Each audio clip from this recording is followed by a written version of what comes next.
masuk.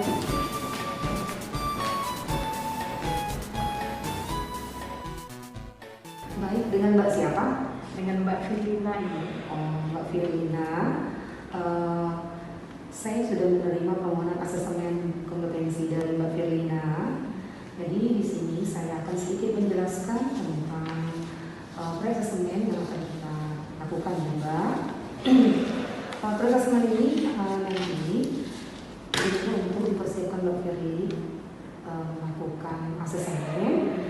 Nanti ada beberapa validasi data yang Mbak sampaikan nanti, kita lihat, kemudian kita cek misalnya ijazah, STR, SIPP, logbook dan pelatihan yang pernah Mbak ikuti, nanti kita cek.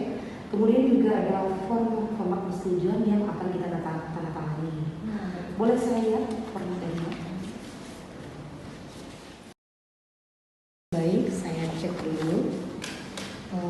Bukti persyaratan yang diharuskan itu ijazah, STR, SIPP, logbook, serta sertifikat.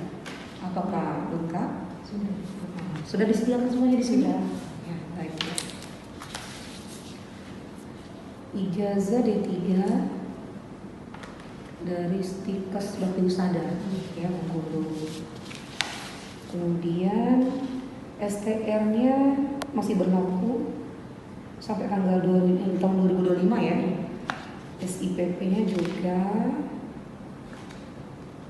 Kemudian logbook-nya sudah ditandatangani oleh kepala ruangan, sudah dicap ya lengkap.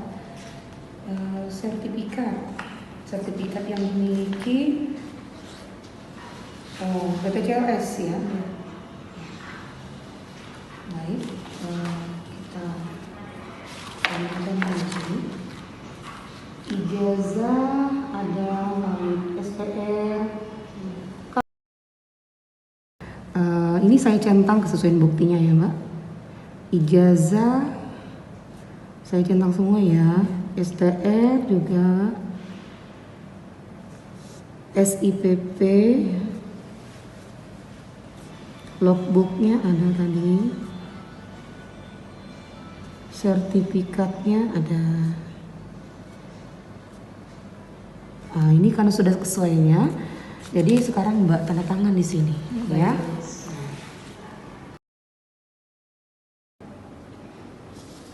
Baik Mbak Firly, sekarang kita bicarakan tentang metode asesmen yang akan Mbak Firly jalani.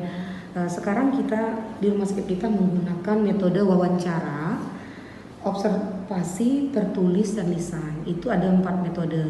Nanti Mbak Firly pilih 2 diantaranya. Kemudian skema sertifikasi kita ini adalah unit ya Mbak. Jadi Mbak pilih yang mana? Metode wawancara, observasi, tertulis, atau lisan?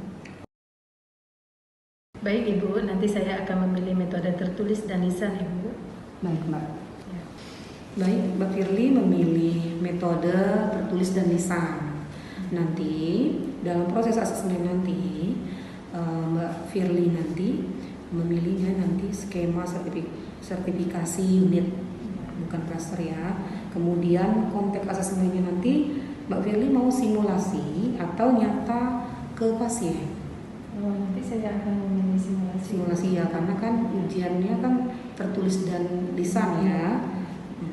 Acuan kita, pembanding kita adalah standar kompetensi perawatan, kemudian standar operasional prosedur SOP yang kita gunakan di rumah sakit kita. Jadi tidak keluar dari konteks itu. Nanti pada saat asesmen Mbak Firly akan mengerjakan beberapa soal, nanti itu untuk ujian tulisnya. Kemudian nanti akan dilanjutkan dengan ujian lisan. Apabila dalam penilaian nanti, misalnya Mbak Firly mendapatkan nilai tidak kompeten, maka Mbak Firly boleh mengajukan banding. Nanti formulir yang kita gunakan adalah formulir banding asesmen.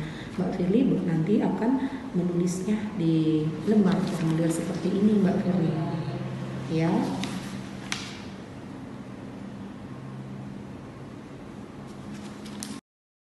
Baik Mbak Firly, ini saya lihat asesmen mandiri Mbak Firly.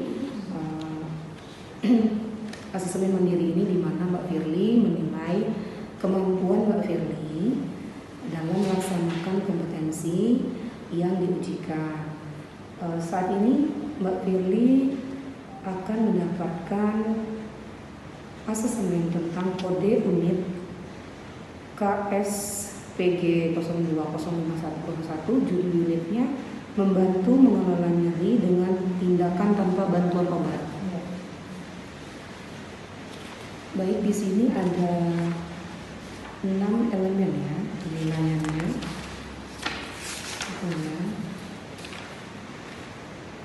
Nanti saya akan klarifikasi yang Mbak Firly. Untuk elemen kompetensi yang pertama, mengidentifikasi faktor penyebab yang mempengaruhi persepsi dan kepercayaan klien atau pasien akan cara-cara membantu menghilangkan nyeri. Yang pertama, apakah saudara mampu mengidentifikasi penyebab nyeri seperti post-op trauma, luka, kanker, dan lain-lain? Kompeten ya, saya akan tandai. Kemudian, apakah saudara mampu mengidentifikasi faktor-faktor yang berpengaruh terhadap toleransi nyeri? Misalnya cemas, tahu ya, kompeten, baik, saya akan tandai. Lanjut dengan yang ketiga, saudara mampu mengidentifikasi persepsi nyeri terhadap tindakan tertentu, misalnya jenis serangan atau tindakan invasif. Mampu ya, ya. Kemudian, apakah saudara mampu mengidentifikasi kepercayaan klien yang dapat membantu menurunkan nyeri? Ini mungkin dengan komunikasi terapeutik ya. Coba Mbak Firly peragakan bagaimana Mbak Firly pada saat bertemu dengan pasien untuk melengkapi atau menunjukkan bahwa Mbak Firly mampu dalam memberikan kepercayaan kepada klien bahwa Mbak Firly bisa menurunkan rasa nyeri pada pasien. Silakan Mbak Firly. Saya akan membina kepercayaan kepada pasien. Yang pertama, saya akan memperkenalkan diri. Nama saya Pak Firlina Susanti yang akan merawat ibu pada pagi hari ini. Kemudian saya akan menanyakan pasien dengan melihat identitas di belakang pasien, apakah benar namanya, kemudian tempat tanggal lahirnya. Jika sudah benar, nanti saya akan menjelaskan kepada pasien tentang tujuan yang akan saya lakukan kepada pasien, yaitu dengan mengurangi rasa nyeri kepada pasien. Baik, Ibu Firly, kita lanjutkan ke ya, udah bagus ya Mbak Firly-nya cara menyampaikan ke pasien. Kita lanjut ya Mbak Firly. Elemen kompetensi 2, mengkaji fisik dan psikologis serta perubahan perilaku akibat nyeri. Di sini kita dapat pertanyaannya ada, apakah saudara mampu mengidentifikasi kepercayaan klien atau pasien yang dapat membantu menurunkan nyeri? Bisa ya, kompeten berarti ya. Elemen kompetensi yang ke-6, mendokumentasikan tindakan dan hasil. Daftar pertanyaannya, apakah saudara mampu mencatat respon fisik dan psikologis serta perilaku pada pasien? Setelah dilakukan kompeten yang dianggap, apakah saudara mampu mencatat tindakan untuk mengatasi nyeri? Dokumentasian ya Mbak ya. Baik Mbak Firly, ini rekomendasi pengakuan asesi dapat diterima. Dengan hasil ini berarti Mbak bisa melaksanakan penilaian asesmen selanjutnya, bisa melakukan tahap asesmen ya. Ini nanti Mbak tanda tangan. Silakan Mbak.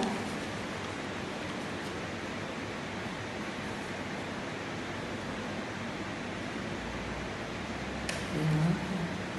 Kemudian saya akan tanda tangan di sini.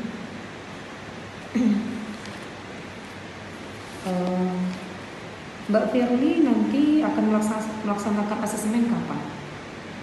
Akan melaksanakan asesmen pada hari Senin tanggal 7 bulan 11 di ruang komite keperawatan. Pukul berapa? Insya Allah pukul 10. Baik, Mbak Firly.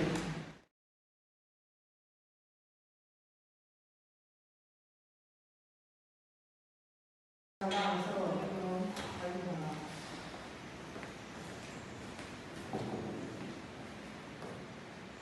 Terima kasih Bu. Ya, maaf saya Firlina Susanti mau melakukan asesmen. Mbak Firlina, hari ini kita janjian melakukan asesmen kompetensi ya. Apa Mbak Firlina sudah siap? Saya ingatkan kemarin kita melakukan persetujuan bahwa Mbak Firly akan melakukan asesmennya dengan menggunakan metode tertulis dan lisan ya Mbak.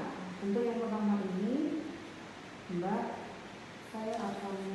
kita akan melakukan metode tertulis dulu.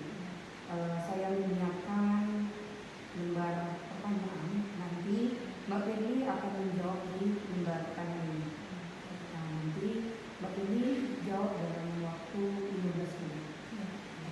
Untuk ini silakan kasih nama dan tanggalnya.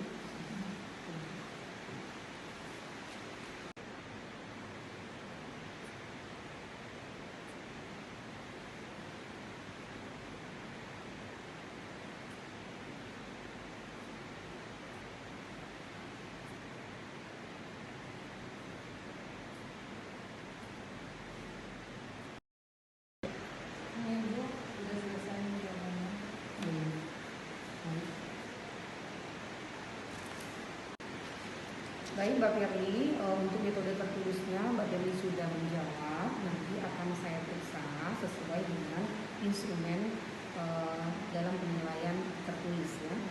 Sekarang Mbak, saya lanjutkan dengan penilaian secara lisan. Saya akan membacakan, nanti Mbak langsung menjawab ya Mbak ya.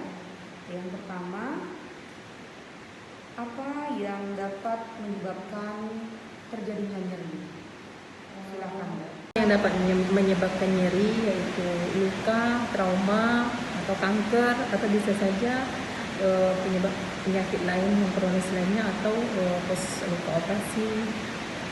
Ya. Baik, pertanyaan selanjutnya Mbak Firly, jelaskan pengkajian nyeri yang menggunakan PQRST. Baik, saya akan menjelaskan pengkajian tentang PQRST dalam pengkajian nyeri, yaitu P yaitu penyebab nyeri, Q kualitas atau tajam atau sakit, diremas atau mungkin rasa terbakar, sedangkan R adalah radiatus penyebarannya, kemudian S yaitu skala nyeri rentang 1 sampai 10, T kapan munculnya nyeri itu pada pasien. Pertanyaan selanjutnya ya Mbak, teknik apa saja yang dapat dilakukan untuk menurunkan rasa nyeri?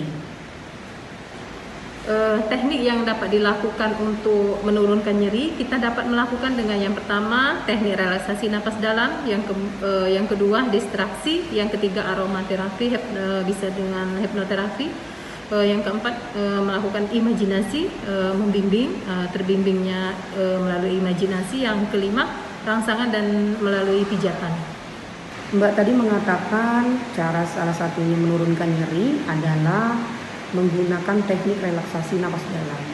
Coba Mbak Firly peragakan bagaimana cara mengajarkan teknik relaksasi napas dalam kepada pasien. Teknik relaksasi napas dalam dapat diajarkan kepada pasien melalui yang pertama, anjurkan tutup mata dengan konsentrasi penuh, kemudian anjurkan melakukan inspirasi dengan menghirup udara melalui hidung secara perlahan. Kemudian ajarkan melakukan ekspirasi dengan menghembuskan udara dengan cara mulut mencuci seperti secara perlahan. Kemudian demonstrasikan menarik napas dalam selama 4 detik, menahan napas selama 2 detik dan menghembuskan napas selama 8 detik. Ya, benar seperti itu Mbak Firly. Bagus sekali cara memperagakannya. Ini ujian instrumen penilaian secara lisan sudah kita selesaikan. Nanti saya akan menggabungkan nilai Mbak ujian lisan dan tertulisnya. Sekarang Mbak karena sudah selesai melaksanakan ujian, Mbak boleh menunggu sebentar di luar, lebih kurang 15 menit, nanti saya akan panggil untuk memberikan keputusan bahwa Mbak kompeten atau tidak kompeten. Iya.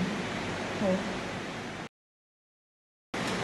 Baik Mbak Firly, setelah melihat dari asesmen yang dilakukan, baik metode lisan maupun tulisan tertulis, di sini kami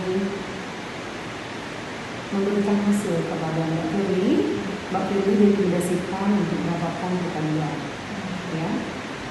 Alhamdulillah. Mbak Firly, ini Mbak Firly tanda tangan pada form ini.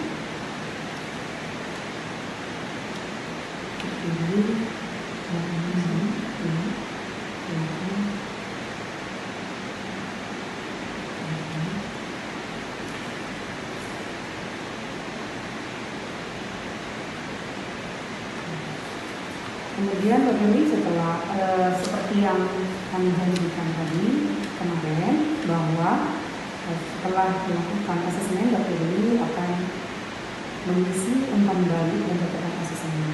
Di sini gunanya untuk kemajuan kita ya ke depan. Semoga asesor nanti juga kecualiannya juga bisa dinilai kemampuannya serta sumber dayanya untuk ke depan mungkin perlu pelatihan lagi begitu ya.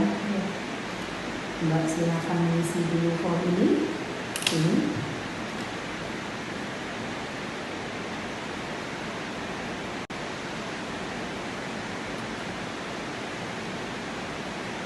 Kalau ada komentar boleh nanti dituliskan di sini ya.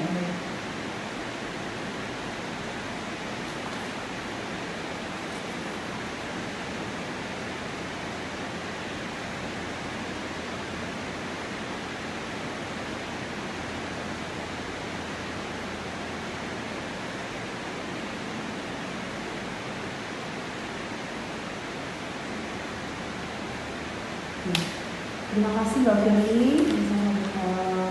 Mungkin itu saja proses asesmen yang Mbak Firly lalui hari ini. Terima kasih. Saya mohon maaf apabila mungkin dalam pelaksanaan yang kurang berkenan. Semoga ke depan kita